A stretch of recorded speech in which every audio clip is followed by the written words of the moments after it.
Hello friends, जैसा कि आप सबको पता ही है कि जब भी आप एक इंडियन पासपोर्ट के लिए अप्लाई करते हैं तो जो पासपोर्ट की वैलिडिटी है वो 10 इयर्स की होती है।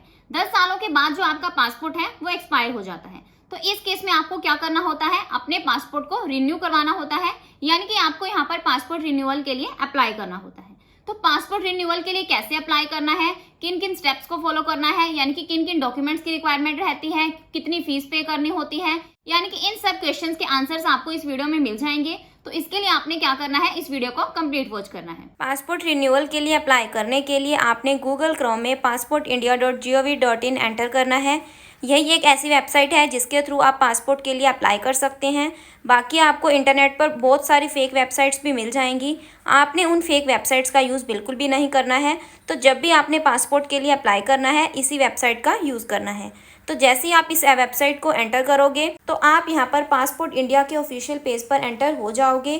तो यहाँ सबसे पहले हमने क्या करना है, अपनी अपॉइंटमेंट डेट चेक करनी है कि अपॉइंटमेंट डेट अवेलेबल भी हैं या नहीं। तो इसके लिए हमने यहाँ पर चेक अपॉइंटमेंट अवेलेबिलिटी वाले ऑप्शन पर क्लिक करना है। तो यहाँ हमने अपना पासपोर्ट ऑफिस सिलेक्ट करना है। तो आप यहाँ पर वही पासपोर्ट ऑफिस सिलेक्ट करोगे जिस पासपोर्ट ऑफिस से आप अपने पासपोर्ट के लिए अप्लाई करना चाहते हैं और जो आपके नियर बाय हो। तो इस लिस्ट में से आप अपने अकॉर्डिंग सिलेक्ट करोगे। देन आपने नीचे कैप्चा कोड एंटर करना है और चेक अपॉइंटमेंट अवेलेबिलिटी वाले ऑप्शन पर क्लिक करना है। तो जैसे ही आप इस ऑप्शन पर क्लिक करते हैं तो आपको यहाँ पर शो हो जाएगा कि किस पासपोर्ट ऑफिस में सीट्स अवेलेबल हैं और किस पासपोर्ट ऑफिस में सीट्स अवेलेबल नहीं हैं। तो जो हमने सिलेक्ट किया था उस पासपोर्ट ऑफिस में सीट्स अवेलेबल हैं। तो अब हमने क्या करना है, बैक उसी पेज पर आ जाना है और यहाँ हमने क्या करना है, अपना रजिस्ट्रेशन करना है। तो रजिस्ट्रेशन करने के लिए हमने यहाँ पर क्या करना है, न्यू यूज़र रजिस्ट्रेशन वाले ऑप्शन पर क्लिक करना है। तो यहाँ पर हमें सबसे पहले पूछा गया है रजिस्टर टू अप्लाई एट। तो हमने यहाँ पर पासपोर्ट ऑफिस सिलेक्ट करना है। इस लिस्ट में से हम अपना पासपोर्ट ऑफिस सिलेक्ट करेंगे। देन हमने अपना गिवन नेम एंटर करना है, अपना सर नेम एंटर करना है। यहाँ पर हमारे पास डेट ऑफ बर्थ का भी ऑप्शन है। तो हमने यहाँ पर कैलेंडर वाले ऑप्शन पर क्लिक करके अपनी डेट ऑफ बर्थ एंटर करनी है, ईमेल आईडी एंटर करनी है। एंड आपसे यहाँ पर पूछा गया है कि क्या आप अपनी ईमेल आईडी को ही अपनी लॉगिन आईडी बनाना चाहते हैं। तो अगर बनाना चाहते हैं तो आपने यहाँ पर येस वाले ऑप्शन पर क्लिक करना है, अदरवाइज आपने यहाँ पर नो वाले ऑप्शन पर क्लिक करना है।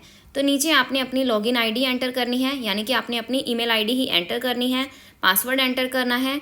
देन आपने पासवर्ड को कंफर्म करना है। नीचे आपने एक हिंट क्वेश्चन सिलेक्ट करना है और उसका आंसर अपने अकॉर्डिंग एंटर करना है। देन आपने कैप्चा कोड एंटर करना है और रजिस्टर के ऑप्शन पर क्लिक करना है। जैसे ही आप यहाँ पर रजिस्टर के ऑप्शन पर क्लिक करते हैं तो आप यहाँ देख सकते हैं हमारे पास यहाँ पर थैंक यू का मैसेज आ गया है, यानी कि जो हमारा रजिस्ट्रेशन है वो कंफर्म हो चुका है। तो अब हमने क्या करना है, अब हमारी जो ईमेल आईडी है उस पर एक लिंक सेंड कर दिया गया है पासपोर्ट सेवा की तरफ से। तो अब हमने अपनी ईमेल आईडी को ओपन करना है और जो लिंक हमें सेंड किया गया है हमने उस लिंक को ओपन करना है। तो जैसे ही हम इस लिंक पर क्लिक करते हैं तो अब हमने यहाँ पर अपनी यूज़र आईडी एंटर करनी है, यानी कि अपनी जो ईमेल आईडी जो हमने पीछे सेट की थी, जो हमारी लॉगिन आईडी थी, वही सेम आईडी हमने यहाँ पर एंटर करनी है और सबमिट के ऑप्शन पर क्लिक करना है। तो जैसे ही हम यहाँ पर सबमिट के ऑप्शन पर क्लिक करते हैं तो आप यहाँ देख सकते हैं जो हमारा अकाउंट है वो सक्सेसफुली एक्टिवेट हो चुका है। तो अब हमने यहाँ पर लॉगिन करना है। तो इसके लिए हमने यहाँ पर क्लिक हेयर टू लॉगिन वाले ऑप्शन पर क्लिक करना है और यहाँ हमने एग्जिस्टिंग यूज़र लॉगिन वाले ऑप्शन पर क्लिक करना है। यहाँ पर सबसे पहले हमने अपनी लॉगिन आईडी एंटर करनी है और कंटिन्यू के ऑप्शन पर क्लिक करना है। लॉगिन आईडी एंटर करने के बाद नीचे हमने पासवर्ड एंटर करना है, कैप्चा कोड एंटर करना है और लॉगिन के ऑप्शन पर क्लिक करना है। तो अब हमारे पास एप्लीकेंट होम का ऑप्शन शो होता है। तो यहाँ हमारे पास फर्स्ट ऑप्शन गिवन है अप्लाई फॉर फ्रेश पासपोर्ट या फिर री इशू ऑफ पासपोर्ट। तो हम यहाँ पर पासपोर्ट रिन्यूअल के लिए अप्लाई कर रहे हैं, चाहे आप फ्रेश पासपोर्ट के लिए अप्लाई कर रहे हैं, चाहे आप रिन्यूअल के लिए अप्लाई कर रहे हैं, तो आपने इसी ऑप्शन पर क्लिक करना है। एप्लीकेशन फॉर्म फिल करने के लिए भी हमारे पास यहाँ पर 2 अल्टरनेटिव्स गिवन है। आप यहाँ पर अपना ऑनलाइन एप्लीकेशन फॉर्म भी फिल कर सकते हैं और चाहो तो आप PDF फाइल को डाउनलोड करके फिर उसको फिल करके भी अपलोड कर सकते हैं। तो बेटर यही है कि हम ऑनलाइन ही अपना एप्लीकेशन फॉर्म फिल कर लें। तो इसके लिए हमने यहाँ पर क्या करना है, फर्स्ट ऑप्शन यानी कि अल्टरनेटिव फर्स्ट ही सिलेक्ट करना है। तो यहाँ हमने सबसे पहले अपनी स्टेट सिलेक्ट करनी है, देन डिस्ट्रिक्ट सिलेक्ट करना है और यहाँ हमारे पास जो नेक्स्ट पेज है वहाँ पर पासपोर्ट टाइप के बारे में पूछा गया है। सबसे पहले हमसे पूछा गया है अप्लाइंग फॉर, यानी कि आप फ्रेश पासपोर्ट के लिए अप्लाई कर रहे हैं या फिर री इशू ऑफ पासपोर्ट के लिए अप्लाई कर रहे हैं। तो हमने यहाँ पर री इशू ऑफ पासपोर्ट वाला ऑप्शन सिलेक्ट करना है। अब यहाँ हमसे रीज़न पूछा गया है कि आप अपना पासपोर्ट क्यों री इशू करवाना चाहते हैं।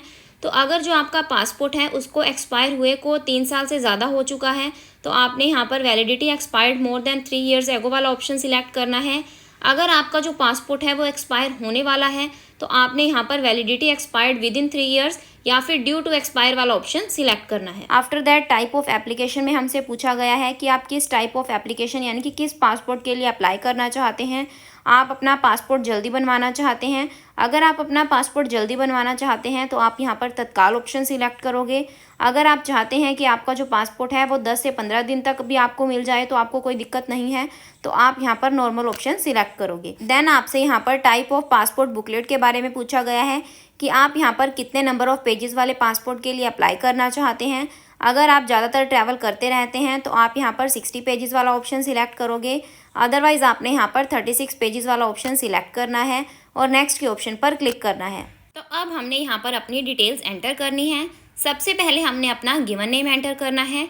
गिवन नेम में आपने अपना first name plus middle name enter करना है। अगर आपका मिडल नेम है तो आप एंटर करोगे, अदरवाइज आपने यहाँ पर अपना फर्स्ट नेम ही एंटर करना है। नीचे आपने अपना सरनेम एंटर करना है। देन आपने अपना जेंडर सिलेक्ट करना है।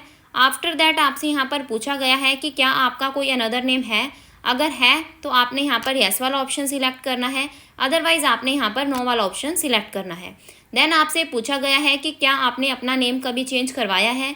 अगर आपने अपना नेम कभी चेंज करवाया है तो आप यहाँ पर येस वाला ऑप्शन सिलेक्ट करोगे, अदरवाइज आपने यहाँ पर नो वाला ऑप्शन सिलेक्ट करना है। देन आपने अपनी डेट ऑफ बर्थ एंटर करनी है। डेट ऑफ बर्थ एंटर करने के लिए हमारे पास यहाँ पर कैलेंडर का ऑप्शन मिल जाता है। हमने इस कैलेंडर वाले आइकन पर क्लिक करना है और यहाँ से अपनी डेट ऑफ बर्थ सिलेक्ट करनी है। देन आपसे यहाँ पर पूछा गया है कि क्या आपका जो प्लेस ऑफ बर्थ है वो आउट ऑफ इंडिया है, यानी कि क्या आप फॉरेन कंट्री में रहते हैं, तो आपने यहाँ पर येस वाला ऑप्शन सिलेक्ट करना है, अदरवाइज आपने यहाँ पर नो वाला ऑप्शन सिलेक्ट करना है। देन आपसे यहाँ पर प्लेस ऑफ बर्थ के बारे में पूछा गया है, तो जहाँ भी आपका बर्थ हुआ है वो आप यहाँ पर सिलेक्ट करोगे। देन आपने अपनी स्टेट सिलेक्ट करनी है, अपना डिस्ट्रिक्ट सिलेक्ट करना है, अपना मैरिटल स्टेटस सिलेक्ट करना है। देन आपसे यहाँ पर सिटीजनशिप ऑफ इंडिया के बारे में पूछा गया है कि आप इंडियन सिटीजन कब से हैं। अगर आप बर्थ से ही हैं तो आपने यहाँ पर बर्थ वाला ऑप्शन सिलेक्ट करना है। आफ्टर दैट यहाँ पर आपसे पैन और वोटर आईडी कार्ड के बारे में पूछा गया है। अगर आपके पास ये दोनों अवेलेबल हैं तो आप एंटर कर सकते हैं। वैसे बेटर यही है कि आप यहाँ पर इन दोनों कॉलम्स को ब्लैंक ही रहने दो, क्योंकि जितनी ज़्यादा डिटेल्स आप यहाँ पर एंटर करोगे, जिस दिन आपकी अपॉइंटमेंट होगी, आप पासपोर्ट सेवा केंद्र विजिट करोगे, तो उतनी ही ज़्यादा आपको लीगल फॉर्मेलिटीज़ को कंप्लीट करना पड़ेगा। तो बेटर यही है कि आप यहाँ पर अपने कम से कम डॉक्यूमेंट्स की डिटेल्स ही एंटर करो। देन आपने यहाँ पर अपना एम्प्लॉयमेंट टाइप सिलेक्ट करना है। नीचे आपसे यहाँ पर पूछा गया है कि क्या आपके पेरेंट्स में से कोई गवर्नमेंट सर्वेंट है। अगर है तो येस वाला ऑप्शन सिलेक्ट करोगे, अदरवाइज आपने यहाँ पर नो वाला ऑप्शन सिलेक्ट करना है। देन हमने अपनी एजुकेशनल क्वालिफिकेशन सिलेक्ट करनी है और नीचे हमसे इससे रिलेटेड ही एक क्वेश्चन पूछा गया है, is applicant eligible for non ECR category. तो अब बात आती है कि जो ECR कैटेगरी है और नॉन ECR कैटेगरी है, इन दोनों में क्या डिफरेंस है। तो ECR की अगर हम बात करें, ECR means immigration check required, यानी कि अगर आप 10th क्लास से कम पढ़े लिखे हैं तो आपको जो मिनिस्ट्री ऑफ एक्सटर्नल अफेयर्स है जो कि हमें पासपोर्ट इशू करती है, उसकी तरफ से एक ECR पासपोर्ट इशू किया जाएगा। तो वहीं अगर हम बात करें नॉन ECR पासपोर्ट की, अगर आप 10th क्लास या फिर इससे ज़्यादा पढ़े लिखे हैं और पासपोर्ट अप्लाई करते समय अपने एजुकेशनल सर्टिफिकेट साथ में लगाते हैं, यानी कि आप अपनी 10th की 12th की मार्कशीट साथ में लगाते हैं, तो आपको यहाँ पर मिनिस्ट्री ऑफ एक्सटर्नल अफेयर्स की तरफ से एक नॉन ECR पासपोर्ट इशू किया जाएगा। तो आप अगर 10th क्लास से ज़्यादा पढ़े लिखे हैं, मीन्स आप यहाँ पर नॉन ECR पासपोर्ट के लिए एलिजिबल हैं, तो हमने यहाँ पर क्या करना है, येस वाला ऑप्शन सिलेक्ट करना है। देन हमसे यहाँ पर विजिबल डिस्टिंग्विशिंग मार्क के बारे में पूछा गया है, मीन्स अगर आपकी बॉडी के ऊपर कोई किसी भी टाइप का कोई मार्क है तो आपने वो यहाँ पर मेंशन करना है। आफ्टर दैट आपने यहाँ पर अपना आधार नंबर एंटर करना है। देन हमने यहाँ पर आई एग्री में येस वाले चेकबॉक्स पर टिक करना है और सेव माय डिटेल्स के ऑप्शन पर क्लिक करके नेक्स्ट के ऑप्शन पर क्लिक करना है। अब नेक्स्ट पेज पर हमने अपनी फैमिली डिटेल्स एंटर करनी है। सबसे पहले हमने अपने फादर का गिवन नेम एंटर करना है, सरनेम एंटर करना है, अपनी मदर का गिवन नेम एंटर करना है, सरनेम एंटर करना है। अगर आप अपने गार्जियंस की डिटेल्स भी एंटर करना चाहते हैं तो आपने अपने गार्जियन का फर्स्ट नेम और सरनेम एंटर करना है। अगर आप मैरिड हैं तो आपने यहाँ पर अपने स्पाउस का गिवन नेम एंटर करना है, सरनेम एंटर करना है, सेव माय डिटेल्स के ऑप्शन पर क्लिक करना है और नेक्स्ट के ऑप्शन पर क्लिक करना है। देन हमारे पास यहाँ पर प्रेजेंट रेजिडेंशियल एड्रेस से रिलेटेड डिटेल्स पूछी गई हैं। तो सबसे पहले हमसे यहाँ पर पूछा गया है, is your present address out of India. अगर आपका जो प्रेजेंट एड्रेस है वो आउट ऑफ इंडिया है तो आप यहाँ पर येस वाला ऑप्शन सिलेक्ट करोगे, अदरवाइज आपने यहाँ पर नो वाला ऑप्शन सिलेक्ट करना है। देन हमने अपना हाउस नंबर और स्ट्रीट नेम एंटर करना है, विलेज, टाउन और सिटी नेम एंटर करना है, स्टेट, डिस्ट्रिक्ट सिलेक्ट करना है, पुलिस स्टेशन सिलेक्ट करना है, पिन कोड एंटर करना है, मोबाइल नंबर एंटर करना है, टेलीफोन नंबर एंटर करना है, ईमेल आईडी एंटर करनी है। देन हमसे यहाँ पर पूछा गया है, इज़ परमानेंट एड्रेस अवेलेबल। अगर आपके पास आपका जो परमानेंट एड्रेस है वो अवेलेबल है तो आपने यहाँ पर येस वाला ऑप्शन सिलेक्ट करना है, अदरवाइज आपने यहाँ पर नो वाला ऑप्शन सिलेक्ट करना है। तो हमारा जो परमानेंट एड्रेस है वो अवेलेबल है तो हमने यहाँ पर येस वाला ऑप्शन सिलेक्ट करना है। तो हमसे अब यहाँ पर पूछा गया है कि क्या आपका जो परमानेंट एड्रेस है और प्रेजेंट एड्रेस है दोनों सेम है। अगर सेम है तो येस वाला ऑप्शन सिलेक्ट करोगे, अदरवाइज आपने यहाँ पर नो वाला ऑप्शन सिलेक्ट करना है।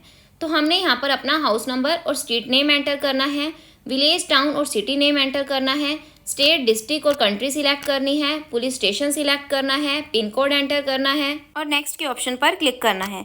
अब हमने यहाँ पर इमरजेंसी कॉन्टैक्ट से रिलेटेड डिटेल्स एंटर करनी है। यहाँ आप अपने किसी भी फैमिली मेम्बर का नेम या फिर अपने किसी भी फ्रेंड का नेम एंटर कर सकते हैं। तो सबसे पहले हमने उसका नेम और एड्रेस एंटर करना है, मोबाइल नंबर एंटर करना है, टेलीफोन नंबर एंटर करना है, ईमेल आईडी एंटर करनी है, डिटेल्स को सेव करना है और नेक्स्ट के ऑप्शन पर क्लिक करना है। तो अब नेक्स्ट पेज पर हमसे हमारे प्रीवियस पासपोर्ट की डिटेल्स पूछी गई हैं। सबसे पहले हमने यहाँ पर अपना पासपोर्ट नंबर एंटर करना है, देन हमने डेट ऑफ इशू एंटर करनी है, डेट ऑफ एक्सपायरी एंटर करनी है, प्लेस ऑफ इशू एंटर करना है, फाइल नंबर एंटर करना है। देन हमसे यहाँ पर details of previous, current, diplomatic और ऑफिशियल पासपोर्ट के बारे में पूछा गया है तो हमने यहाँ पर डिटेल्स नॉट अवेलेबल वाला ऑप्शन सिलेक्ट करना है। देन हमसे यहाँ पर पूछा गया है, have you ever applied for passport but not issued, यानी कि अगर आपने कभी पासपोर्ट के लिए अप्लाई किया है और आपको इशू नहीं हुआ, अगर आपके साथ ऐसा हुआ है तो आपने यहाँ पर येस वाला ऑप्शन सिलेक्ट करना है, अदरवाइज आपने यहाँ पर नो वाला ऑप्शन सिलेक्ट करना है, डिटेल्स को सेव करना है और नेक्स्ट के ऑप्शन पर क्लिक करना है। अब नेक्स्ट पेज पर हमसे अदर डिटेल्स में कुछ क्वेश्चंस पूछे गए हैं। इन क्वेश्चंस को आपने अच्छे से रीड करना है और इनके आंसर्स अपने अकॉर्डिंग करने हैं। मैंने इन सभी क्वेश्चंस को रीड कर लिया है तो इन सब क्वेश्चंस के जो आंसर्स हैं वो नो हैं, तो हमने यहाँ पर सभी क्वेश्चंस में नो वाला ऑप्शन सिलेक्ट करना है, डिटेल्स को सेव करना है और नेक्स्ट के ऑप्शन पर क्लिक करना है। तो इतना करते ही आप यहाँ देख सकते हैं आपको आपके पासपोर्ट का प्रीव्यू शो होगा, यानी कि जो भी डिटेल्स आप अपने पासपोर्ट पर एंटर करना चाहते हैं, जो भी नेम आपका, डेट ऑफ बर्थ, आपके फादर का नेम, यानी कि जितनी भी आपके पासपोर्ट के ऊपर डिटेल्स मेंशन होती हैं वो सारी डिटेल्स आपको यहाँ पर शो हो जाएंगी। तो यहाँ पर आपको आपकी फ़ोटो और सिग्नेचर शो नहीं होंगे। ये जिस दिन आपकी अपॉइंटमेंट होगी, आप पासपोर्ट सेवा केंद्र विजिट करोगे, वहाँ पर आपकी फ़ोटो और सिग्नेचर लिए जाते हैं, तब आपको यहाँ पर मेंशन होंगे। तो यहाँ आपने अपनी सारी डिटेल्स को अच्छे से वेरीफाई कर लेना है और नेक्स्ट के ऑप्शन पर क्लिक करना है। तो अब हमारे सामने सेल्फ डिक्लेरेशन फॉर्म ओपन हो जाता है। तो यहाँ हमने क्या करना है, पासपोर्ट को रिन्यू करवाने के लिए पासपोर्ट सेवा केंद्र में वेरिफिकेशन के लिए अपने डॉक्यूमेंट्स देने हैं। तो यहाँ सबसे पहले हमने प्रूफ ऑफ बर्थ में अपना एक डॉक्यूमेंट सिलेक्ट करना है। देन हमने यहाँ पर proof of present residential address में भी एक डॉक्यूमेंट सिलेक्ट करना है। आप इन दोनों में अपना आधार कार्ड दे सकते हैं, तो हम इन दोनों में अपना आधार कार्ड सिलेक्ट करेंगे। अब हमारे पास यहाँ पर पासपोर्ट सेवा की तरफ से SMS सर्विसेज का भी ऑप्शन है। अगर आप यहाँ पर पासपोर्ट सेवा की तरफ से SMS सर्विसेज लेना चाहते हैं तो आपने यहाँ पर यस वाला ऑप्शन सिलेक्ट करना है, 50 रुपीज़ की पेमेंट करनी है। तो आप यहाँ पर अपने पासपोर्ट का स्टेटस ट्रैक कर सकते हैं कि जो आपका पासपोर्ट है वो आपको कितने दिनों में रिसीव होगा। देन आपने नीचे अपना प्लेस एंटर करना है, डेट एंटर करनी है, आई एग्री के चेकबॉक्स पर टिक करना है, डिटेल्स को सेव करना है और सबमिट फॉर्म के ऑप्शन पर क्लिक करना है। इतना करते ही आप यहाँ देख सकते हैं हमारी जो एप्लीकेशन है वो सक्सेसफुली सबमिट हो चुकी है और एक एप्लीकेशन रेफरेंस नंबर भी जनरेट हो चुका है। तो अब जो नेक्स्ट स्टेप है वो है पेमेंट करने का और अपॉइंटमेंट शेड्यूल करने का। तो सबसे पहले हमने यहाँ पर पेमेंट करनी है। तो पेमेंट करने के लिए हमने यहाँ पर पे एंड शेड्यूल अपॉइंटमेंट वाले ऑप्शन पर क्लिक करना है। तो पेमेंट करने के लिए हमने यहाँ पर एक मोड सिलेक्ट करना है। आप यहाँ पर ऑनलाइन पेमेंट भी कर सकते हैं और यहाँ पर आप चालान पेमेंट भी कर सकते हैं। अगर आप यहाँ पर डेबिट कार्ड, क्रेडिट कार्ड या फिर इंटरनेट बैंकिंग के थ्रू पेमेंट करना चाहते हैं तो आपने यहाँ पर फर्स्ट ऑप्शन ऑनलाइन पेमेंट वाला ऑप्शन सिलेक्ट करना है और नेक्स्ट के ऑप्शन पर क्लिक करना है। अब हमने यहाँ पर अपनी अपॉइंटमेंट शेड्यूल करनी है। तो इसके लिए हमने यहाँ पर एक डेट सिलेक्ट करनी है। डेट सिलेक्ट करने के बाद आपने नीचे कैप्चा कोड एंटर करना है और नेक्स्ट के ऑप्शन पर क्लिक करना है। जो डेट आपने पीछे सिलेक्ट की थी वो डेट भी आपको यहाँ पर शो होगी, फीस भी आपको शो होगी। अगर आप इस डेट को चेंज करना चाहते हैं तो आप यहाँ पर डेट चेंज भी कर सकते हैं। तो अगर आप यही डेट रखना चाहते हैं तो आप यही डेट रखोगे और आपने यहाँ पर क्या करना है, पे एंड बुक अपॉइंटमेंट के ऑप्शन पर क्लिक करना है। तो अब हमने यहाँ पर पेमेंट करनी है। पेमेंट करने के लिए हमारे पास यहाँ पर डिफरेंट मोड्स गिवन हैं। आप किसी भी मोड से पेमेंट कर सकते हैं। पेमेंट सक्सेसफुली डन करने के बाद आपको यहाँ पर कुछ इस तरीके का इंटरफेस शो होगा। तो हमारे पास यहाँ पर लेफ्ट साइड में सर्विसेज में टॉप पर ऑप्शन गिवन है view saved and submitted application का। हमने इस ऑप्शन पर क्लिक करना है। तो यहाँ से आप अपने एप्लीकेशन फॉर्म को देख सकते हैं, प्रिंट कर सकते हैं। अब जो नेक्स्ट स्टेप है यानी कि जो लास्ट स्टेप है वो है डॉक्यूमेंट्स अपलोड करने का। तो अब हमने यहाँ पर अटैचमेंट टाइप में एड्रेस प्रूफ सिलेक्ट करना है और नीचे हमने एड्रेस प्रूफ में एक डॉक्यूमेंट अपलोड करना है।